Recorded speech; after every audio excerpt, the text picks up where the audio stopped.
Welcome to episode 4. Are we on 4? I think we're on episode 4. We're back. I have no idea. To all of our raving fans who've been missing us for a few weeks, do not fret, because we are back for episode 4. What are we talking about today, guys? Feedback loops. All right. Yeah. Feedback loops. Seems like feedback loops are in about everything we do, huh? They very much are. Whether we think about it consciously or not, they are there and they are happening. They definitely are, and they for good and ill. I think, it's interesting talking about feedback loops because people intuitively understand them when you explain them. Like, oh yeah, I get that, but people ignore them all the time because it's just how the world works, right? Like you don't think about a feedback loop being something that is there controlling your habits, your actions, your emotions, all sorts of things. But they really are. So maybe we should define a feedback loop and explain why that's important in context too. Yeah. Okay. So how would you guys define a feedback loop? As I put you on the spot here. Yeah. Well, I don't know. There's a cheat code in my hand. Can I reference that? Totally, yeah. Yeah, well, the one that we talk about in Candid is the thermostat, right? Yeah. There's tons of different examples, but the immediate one is the pain, putting your hand on a hot stove. It's just the world's way of communicating with you. Yep, I think that's a classic biological one, right? Where you pain and the pain receptors form a feedback loop in your body to say, hey, is this a good thing to be touching? Is this not a good thing to be touching? And it wants to send that information because it wants you to stop doing that, right? And so in feedback loops, one way to think about it is imagining them like different genres of books, right? And so you have the first genre, which is the, I would call it the maybe enhancing story, right? Which is I do something and I get some sort of positive reward. Doesn't necessarily mean positive as in good, just positive as in something goes up, right? And so a good example of this where it's bad is think about illicit drugs.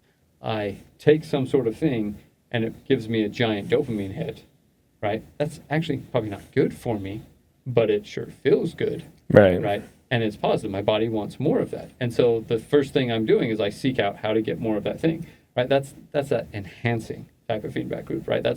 It's the story that it tells is I do this thing and I want more of it, right? That's a positive loop. There's another genre which is like the negative side of this, right? It's the degrading, it's the slowing type of feedback loop. And that's the I do something and I get the thing of I don't want to do that ever again, right? And this doesn't mean that it's necessarily bad. For instance, working out, which we refer to all the time in here, and I'm sure you guys have different experiences than me, but a lot of times when I've worked out for the first time and I haven't done it in a while, I get really, really sore, right? Right. And I think, why on earth would I ever do this thing again? It hurts, right? That's that negative loop. It's your body trying to be like, don't, that hurts. Don't do that. But it doesn't mean it's bad. It just is an indicator. Yeah, your body's way of saying, whoa, maybe did a little too much. Yes, or even your body just saying, hey, that hurts. Stop that. It doesn't mean that it's the right thing to just stop it. It just is that feedback, right? And so you have one genre, which is the I do something and it makes me want to do more of it. Another one that's I do something, I want to do less of it. Then there's two other genres. One of them is more of the adaptive one, where it's, hey, I do something, and then based off the input, I'm going to change one way or another. This happens as we're walking all day, right? We have these little receptors in our ears that help us balance, and as we're walking along, these little things are helping us realize you're a little off here, and you change how you're walking, and based off of the surface you're walking on, based off of the weather, based off of all sorts of things, without you even perceiving it. But you're not necessarily going up or down, right? You're not adjusting positive or negatively. You're just adjusting back and forth or shifting weight or whatever you need to do based off these imperceptible amounts of feedback that are coming in. So that's kind of the adaptive story. Does that, and maybe this falls into the next genre, but where does, my assumption right off the bat is doom scrolling is into the negative part of the feedback. But I think people doom scroll because initially it's kind of like the drug example. It's you get a dopamine hit or whatever it is that's making you stay there and doom scroll, but then you lose sleep. You're up till 2 a.m. and realize, oh my gosh, I got to work. Yeah. So I guess let's talk about that, right? Is when I'm doom scrolling, do I get feedback that I should keep doing it or stop doing it? 100%. The algorithm's built to have you do that. Right? Yeah. So that is a positive feedback loop, right? Not positive as in a good outcome, but positive as in keep going, right? What was be much better and doom scrolling would exist is if we had the negative, if it was a negative feedback loop. I read that thing and be like, I don't want to read any more of that. Yeah. And you would put it down and walk away. The problem is it's a bad outcome attached to a positive loop. Yeah.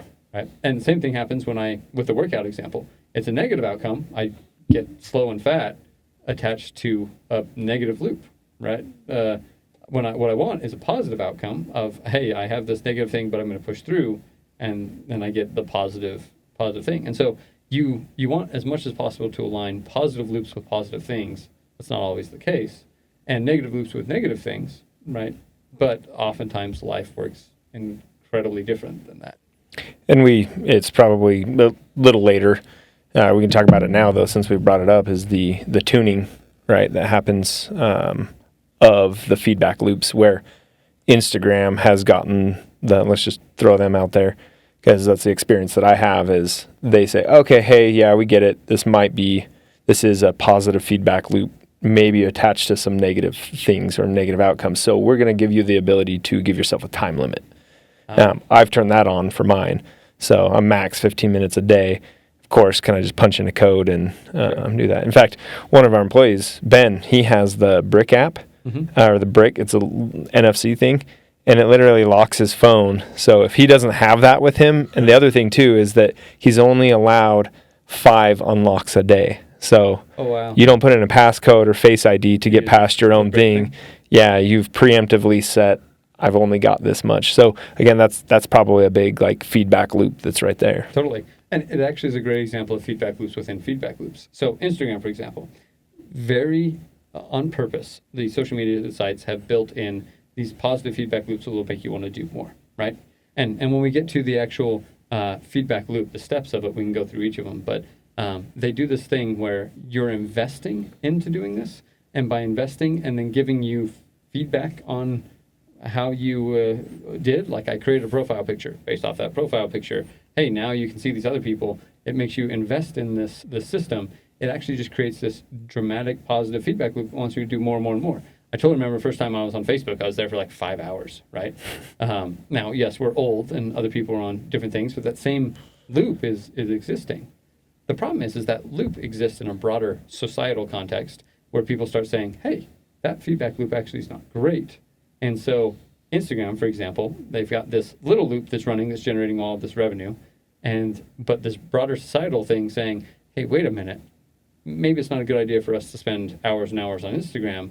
And so they're responding to this overarching negative loop that's trying to say, actually, let's find ways to slow down this positive loop that's really running on overdrive. At this point, Instagram couldn't stop, right? Oh, yeah. If they were to shut down, you'd have somebody else that picks it up, that same baton, because people have discovered, hey, this is a positive loop that is a runaway snowball. They can't fix. Yep. They turned it up to 12 on purpose. Yep. And then realized, oh shoot, society wants us to dial it back to a probably a 3, but yes, right. Yeah, we'll dial it back to a 11. Exactly. Yeah. So we've got those 3 genres, right? Positive, negative, adaptive. Yep. And then the last feedback loop genre that I think is the most important is what I think you would classify as the forgotten, right? It's feedback loops that are so subtle, so imperceptible, we don't know that they're there, right? So what's our example of that? I'm trying to think. I'm trying to think of a really good one. One that I fall into often is, and I think everybody falls into it, but just the cues you get from other people, right? You ever interacted with somebody and you know they're in a bad mood or something, but all of a sudden you're pissed off for no particular reason other than you're interacting with this person. Maybe I'm the only person that way. But oftentimes what's happened there is I've fallen into a feedback loop where I didn't know that's what's happening, right? I try and talk to this person's short with me, I'm short with them, they're short with me, I'm short with them. It's this runaway train. And all of a sudden your mood is completely different and you don't know why. 100%, right? And it's something that I'd never think of as being a feedback loop. That's what it is, right? And so positive loops, negative loops, and adaptive loops, those, when we identify them and we name them, it's easy to understand them. And it's easy to attempt, like Instagram, to break them. Do you think like a coping mechanism? I'm trying to think of one for myself. Like, I know that I view like soda as a reward in some ways. And so sometimes so whatever it is, like, oh, I did something good, I'm going to go get a drink. Or I'm trying to think of that. I'm sure there's some of those that are the forgotten, that are just small and subtle, that people do without even realizing they're doing it because of some trigger. 110%, right? And what a skill, though, to be able to identify the feed loops that take place. Totally. I think maybe it's relatable, but Tony Robbins, he said something about like, your focus is the most important skill. Like if you can focus on like all these feedback loops that are taking place every day, throughout the day, different scenarios, all of a sudden you're very aware. Mm-hmm. And once we get all this feedback, if we understand it, if we can analyze it, then we can go make change for ourselves, for others. Yeah, 100%. It's a pretty powerful thing to be able to intuitively think about that. You know what? I don't know why this reminded me of it, but no one go do this at home. But Mark and I grew up together, and we used to go camping. Don't talk about the things we did when we were younger. Mark and I have never done this thing I'm going to talk about. Wait, we're putting this on the internet, right? Yeah, we are. Let's not. Yes, just not name any people. Okay, no one will be named here. We used to go camping, right, as part of scout groups and things like that. And we had some amazing leaders who had, maybe it wasn't their idea. I think it was their idea, but we used to roll rocks down hills. Wait, you just said it was the leader's idea to do that? I think so. Oh, yeah, let's blame it on them. Yeah, 100%. Our bad habits were from our... Now we can name names. Yep. Anyway, so we would go up to the top of a hill, a mountain, and we would find a boulder, and we would shove the boulder off the hill, and it would roll down the hill. You remember this? Oh, yeah, so much fun. Every young boy should be doing this. I've got my own boulder rolling story if we're going there. Yeah, it's so satisfying. I'm lucky I have a middle finger. So the thing I was thinking about, forgotten feedback loops, right, are most of the time you don't realize it's a feedback loop until it is out of control. Okay? So think about those boulders. Cool. Yeah, as we were trying to shove them, it took immense amount of work to get them going. Sometimes you'd roll it and it'd like roll once, right, and slide a little bit or whatever. Yeah. But you'd get them going and nothing could stop them. They would roll over trees. They'd roll over you'd see this path as they'd cut down and into like some lake somewhere, right? And I think with forgotten feedback loops, that is often what happens is they are careening out of control because we didn't know about them until they actually cause real damage. And so one of the best things to do is, to your Tony Robbins point or others, is to try and focus enough to discover the feedback loop before it's moving in a direction that's going to cause damage. You may need to then purposely, like Instagram's trying to do, slow that loop down, right?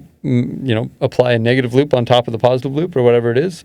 Or you may need to have a positive loop, whatever it needs to happen. If we can focus and try and observe, we'll find our forgotten ones. I think the most important thing is if you don't think you live in a loop, if your organization's not in a loop, if you don't have feedback loops that are governing what you're doing, you're really just lying to yourself. You just haven't for sure discovered the loop that you're in yet. If you think of like professional athletes, and I think of the sport of Olympic weightlifting. Okay. It's at the professional level, it's so intricate how you have to move the barbell and how you have to move your body around the barbell.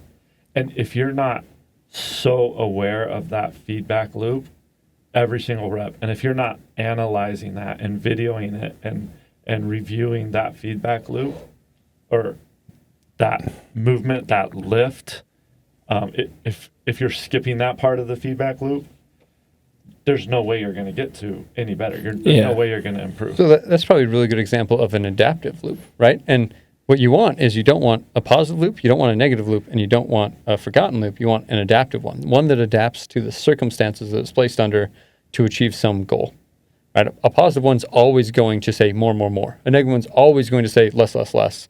A forgotten one's going to run havoc in directions that you don't know.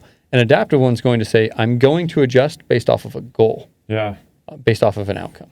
Yeah. And then, like back to the gym Based thing, off that's of the data that you're getting every time. Yep. But it's always moving back. Yeah. You know, if I don't know, I don't know enough about the lifting, but if I put my hands a certain way and I do the lift and it's not right, the outcome, the goal I'm going for is what was not right. And so I adjust my hands. That's the adaptation in the feedback loop, right? And it could do positive or negative. It could be more of that, please, less of that, please, right? And either way, it's moving towards an outcome instead of the other loops all just move whatever way they want, right?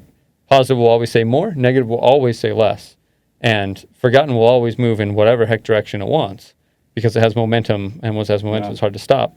Adaptive is where you want to go, especially as an organization. Sorry, I'm going to cut you off there. Oh, no, that just fell right into the concept I was going for. So you've got that feedback loop of the ask, collect, analyze. I'm skipping to notifying. What's in between notifying? Ask, collect, analyze, implement, notify. Yeah. Okay. And it's that the video, that's the, if you're at the gym and you see someone videoing and pausing, it's one thing. It's sometimes, not all vain. yeah, it's pretty easy to tell who's doing it for social media for likes versus who's trying to get better at the sport, because they'll stop and pause and do that analyzing in between, which is the adaptive feedback. They're adapting, right? Totally. Right. So the value of feedback loops when you're trying to implement an organization is really building an adaptive one, right? And so when we talk about feedback tuning, which is what we refer to in the book as, it is really trying to change your loop. First, the discovery that you have one. Like, you always have a feedback loop as an organization. Yeah. It's there, right? Just like find your loop and change it so it matches the outcomes you want, right? So it's adapting. The feedback's helping you get towards the outcome you want, as opposed to just running amok and going in any direction. So let's spell that out. We've been talking a lot personal, micro level of feedback loops. But let's go macro level. Let's go organizational level. Okay. What type of feedback is an organization, or is this, maybe this is episode 5, but what type of feedback should an organization be getting? What type of, what should they be aware of? What should they be asking? Probably first step is, what type of feedback are we getting? Of those genres, which one do we fall into? And I think it's important to note that feedback, a feedback loop runs until it runs out of fuel, right? That's the idea, is when it runs out of fuel, it can no longer power itself, positive, negative, or otherwise, right? That boulder rolling down a hill, it goes until gravity has extended itself and it runs into a lake and runs out of fuel, right? And so as an organization, you have to say, what is fueling my feedback loop? And if we want to talk about it from a perspective of like customer satisfaction, right? Your feedback loop tends to be feedback in the forms of surveys or reviews or things like that, right? And so I think maybe a helpful thing is to think of those 4 genres, right? Of the positive, the negative, the adaptive, and the forgotten, and think of ways organizations fall into that. So a positive, like, it's hard to say, okay, customer satisfaction, you get positive things. Shouldn't you always want a perpetually positive thing, right? Give me more of that good, more of that good. But it reminds me, there was an organization we worked with a while ago who had just exquisitely good feedback from the people that they got feedback from. But when you started looking at the feedback, you started realizing this is useless, right? Because it was all just straight 5 stars saying, hey, you're awesome, because it never asked any hard questions. Yep. And so that's an example of one of those positive loops that you would think would have a positive outcome, but actually it was having a negative outcome because the organization wasn't getting any better. Yep. And so it becomes a vanity metric as opposed to actually an improvement metric. Yeah, so we had that dental group that came in and just signed up. We're like, oh, this is weird. We haven't had a dental group reach out to us. And talking to them, they're like, hey, we've done all the Google review stuff and everything. Can you help us get bad feedback? And I was like, oh, tell me more about that. And they're like, well, everything's just fluff. Like, we went and did this and it was awesome and we felt great. We got all the 5-star reviews. And then now that we're mature enough, we got the reviews to get the customers in. But now we don't know how to improve because those don't tell us anything. We went back and analyzed all of the reviews and it was just like, Blake is great all over and again. It's just like, we can't do anything with that. So for them, that was a feedback loop that had just ran out of energy. Yeah. Well, and truly what it was a positive feedback loop that leads to a negative outcome. Yeah. Right. And their goal was outcomes, not just feedback loops. Conversely, I think from an organization perspective with a negative loop, right? Because the negative loop is always going to say, stop, do less, stop, do less. I think you run into this all the time around feedback with employees, right? Of people get criticism, right or wrong, in like annual reviews, and the natural thing is, I don't like this, right? I don't like being told that I could be better. I don't like having my flaws pointed out to me. Do less of this. Like that's what your psychology is saying at that point. And so it is really easy to skip those type of things because of the runaway negative feedback loop. Stop, do less, stop, do less, stop, do less until you do nothing. Yeah, and the crazy thing is, almost some ways to fix those is to do more but smaller or maybe not as strong. But then to go back after you've already hit that point and had that negative feedback loop of like, we don't like this, stop, do less. Then you have to, it's a Herculean effort to get the whole team to be like, okay, let's do this twice a year or 3 times a year or 4 times a year. Sure. Yep. Yeah. We see it all the time with our people with our clients that they see how much energy it goes into collecting the feedback and asking the questions, let alone analyzing it. And then by then they're just like, can we just do this 2 times a year? That's too much. Yep. Stop, do less, right? Yeah. A negative feedback loop that leads to a negative outcome, right? So I think those are 2 good examples of an organization. The other ones that, right, if you're thinking still in those genre type of things, the forgotten feedback loop happens all the time to organizations. Organizations start saying, why is my culture bad? Like, how did we go from everything was great to people are upset? And most often there's some sort of feedback loop that's happening that they had no recollection of, no idea of. If they look back, they'd be like, oh, I didn't realize that was happening until it's pointed out to them. And they realize like, oh yeah, we did do that. We did stop having these meetings or stop doing these raises or stop doing whatever. And yeah, that led to this. And then people then were more upset and then more upset and then more upset. Right. And so, conversely, sometimes it's a positive thing of, oh, we do more of this and do more of this and do more of this. And you look back and be like, why did we do so many of these meetings? Why did we do so many of these things? And it's like, oh, well, the positive loop ran away. And we just didn't realize that we were in a feedback loop. So I'm thinking about this might be a wild thought, and we can cut it out if it's not good. But I keep coming back to like energy sources on like a feedback loop will die, right? Because it runs out of energy, like with the rock example. Yep.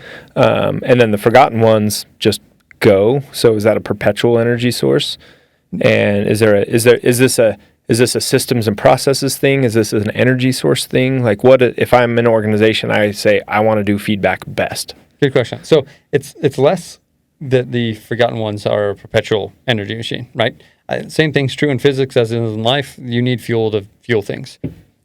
What the thing is what we don't understand when we're not noticing things is we don't notice that the feedback loop exists and don't notice that we're fueling it. Great example of this. When we talk about culture in organizations, one of the most devastating feedback loops that can exist is a positive feedback loop around complaining. I complain and I get some sort of thing that says I should complain more. Oftentimes that is, a group of people all nodding their heads and being like, yeah, we should do this, right? It creates this culture that is awful. Right? With kids, it's a negative attention, right? Yes. Like they realize that's how I get mom and dad's attention is by throwing a fit. So let's do more of it. Yeah, exactly, right? And so that's the negative thing. The fuel behind this could be just life, right? There's plenty to complain about. It's not that it's a resource that is perpetual. It just is inexhaustible because it is there. We don't realize that that's where we're funneling it through of. In like manner, there's forgotten loops that are fueled by things like our willpower, right? Yeah. We know that is something that does have some sort of limit to it, right? And we're expending it. We just may not realize that we're expending it all the time to do that. Good example of, if you're trying to cut and lose weight and you go sit down at a desk every day where there's a bunch of sweets in a drawer. I'm not throwing out any real scenario that might be happening here, right? But after a time, you're in that same feedback loop where you see the candy, you want the candy. There's a positive connotation. You're in this positive loop of get more candy.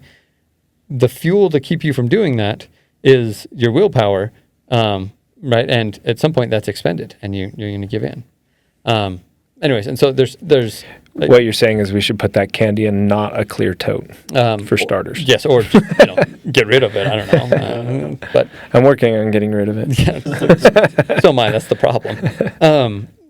Anyways, so there's feedback loops always have to have fuel, right? Which I think is important when you're trying to set up a feedback loop. When you want an adaptive loop, the thing you're going to need to know is I'm going to have to fuel this somehow, right? And if the outcome I'm caring about is customer, client, guest, employee, whatever it is, satisfaction, I need to provide the fuel to run it, right? And I need to make sure that we're adapting for the outcome. If the outcome is I want a positive experience and I want growth, well, then I want to be able to be getting good feedback, but feedback that's constructive.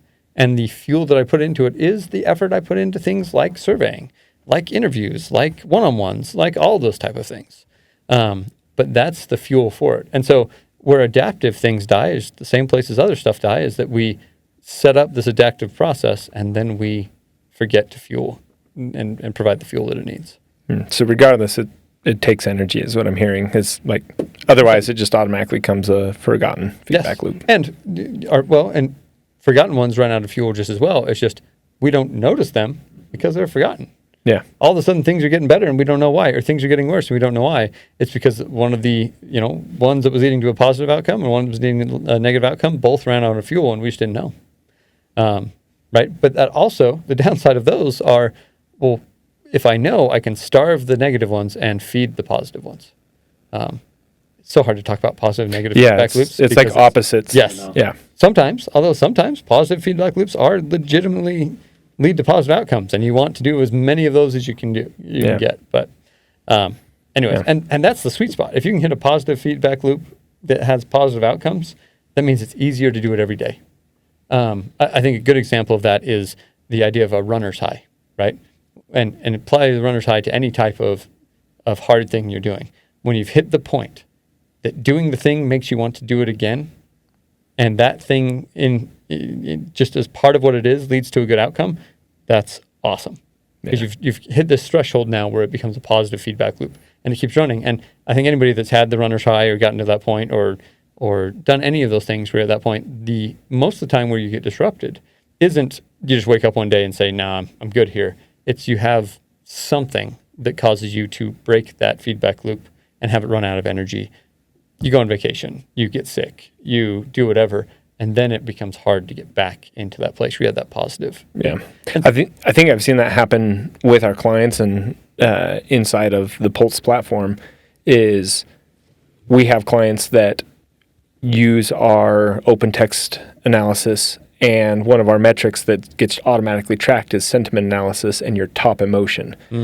If you're an organization that top emotion is confusion or frustration, how do you feel? Do you want more or less feedback? Less. Yeah. And then those clients and I almost always say once you graduate, because I think it takes work and effort to get there, once you graduate to that point where your top emotion or emotion is suggestion, that tells me that the organization, the clients, or whoever's there giving feedback trusts the organization enough to say, I'm going to give you suggestions. I'm not worried about any repercussions or anything. And then all of a sudden, how much more feedback do I want? I just pile it on.